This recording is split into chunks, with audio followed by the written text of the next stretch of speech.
Good morning, Year 4. I hope you're all well. Welcome to today's reading session. Today we are going to look at summarising the events from the chapter we have read for the past week now, all about the monkeys and the bees. And by the end of this session, you will be able to identify the key words in a question. You'll be able to think carefully about the order of events as they have happened. You will be able to decide what is key information and what is extra information that doesn't need to be included in a summary. And you will be able to answer true and false statements. I have some retrieval questions today. So thinking about what you read yesterday, can you remember the following questions? Pause the video here, have a chat with someone if you can, or just have a think about it. All right, so pause the video here and off you go.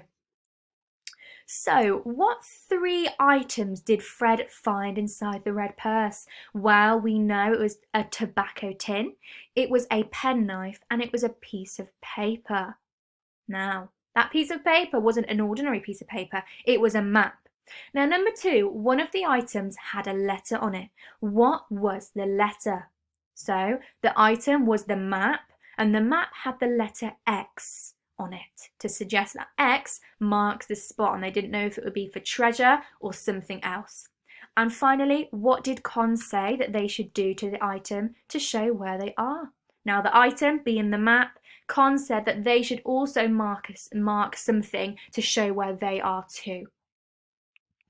So your vocabulary word today, we just have the one, and it comes from the quote from page 136, where it says, "and made a surprisingly tenacious paste." Now this word tenacious is an adjective. It has 3 syllables, tenacious, and it means where you keep a firm hold of something, so you cling tight to it. And we could say that this is a tenacious grip. And synonyms for this word are firm, tight, or clinging. So this could be a really firm paste. And you can see here that there is a man who has got a tenacious grip on this piece of wood or this stick that he's clinging onto very tight. An antonym for the word tenacious would be loose or weak, because this word tenacious means that firm, tight, clinging grip. Okay? Now, we're going to continue reading today. We are going to be finishing this chapter about the monkeys and the bees, and then we're going to be thinking about how to summarise it. Okay, so make sure you are focused today. Fred looked down at his hands. The cuts on his knuckles from the crash were just beginning to heal. He bit the scab off one of them, squeezed out a drop of blood, and put a spot of red on the map to mark where they were. Oh, so he's got some of his own blood to mark where they were. Oh, that's disgusting, said Con. Good idea. Fred grinned. Let's go down, he said. There's honey for lunch. He swung down from the tree faster than he should have. A lot of skin got left on a knot of a bark halfway, and he got poked in the eye by a branch. He never learns, does he? Con followed more slowly, whispering instructions to herself. Honey was seeping through his shirt as he thumped the last 2 feet to the forest floor, but his heart was spinning. You're alive, said Max. He threw his arms around Fred's legs and tried to bite his knee in celebration. We were just thinking we were going to meet you. Try not to sound so disappointed, said Fred, grinning. So they're all really happy that they've returned to the ground now, despite Max saying he wanted to eat him. Con reached the lowest branch of the tree. She hesitated, readying for the jump. Lila held out a hand, but Con ignored it and thumped to the forest floor. We made a discovery, she said grandly. Really? What is it? Food? Asked Lila. Wait and see. Let's get to the clearing first, said Con. Then, as if a valve had been released inside her, she let out a cough that was half laughter and half triumph. So that really sense of victory. I've never actually climbed a tree before. Never, said Lila. Then, that was actually quite amazing. I know, said Con. I think so too. As soon as they reached the den, Fred pulled off his shirt and scraped off the honey in piles on wide leaves. He crossed to the pool and splashed water on his chest and shirt.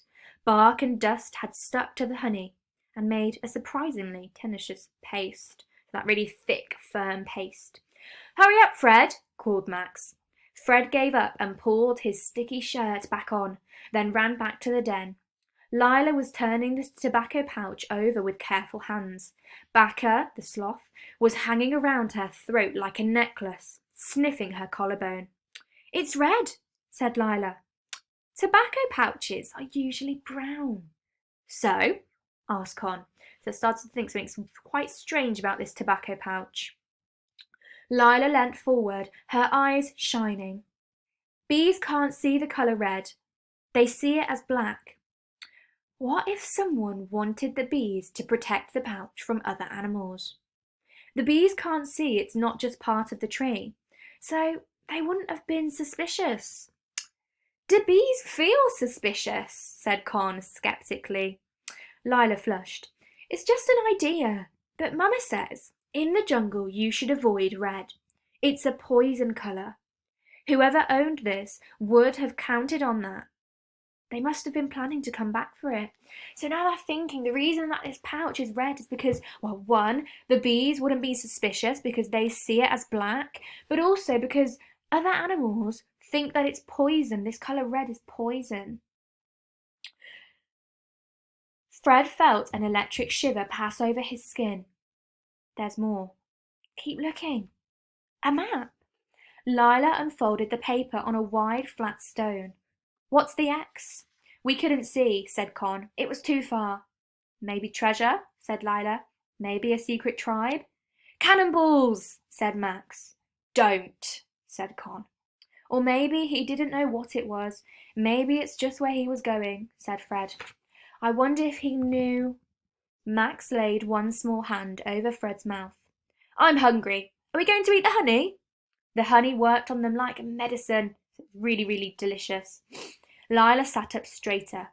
Colour came into Con's cheeks. The taste of the honey was absolutely astonishing. Sweet and earthy and wild. It made Fred want to turn backflips across the jungle floor. It was a taste rich enough and deep enough to make them forget, just for half an hour, about the map. So, we've learnt from this whole chapter lots and lots. It's been a whirlwind of different events that have happened, hasn't it? And today we're really going to think, well, how can we think about all of the events that have happened in the chapter so far, and how can we summarise these? And that is going to be our task for today. Now I'm going to make a part 2 where I'm going to discuss all the different questions that we're going to look at as part of our summarising session for today. So it's really important that you head over to part 2 of the video now so that you can find out what we're doing in today's lesson. So I will see you in part 2 of our video.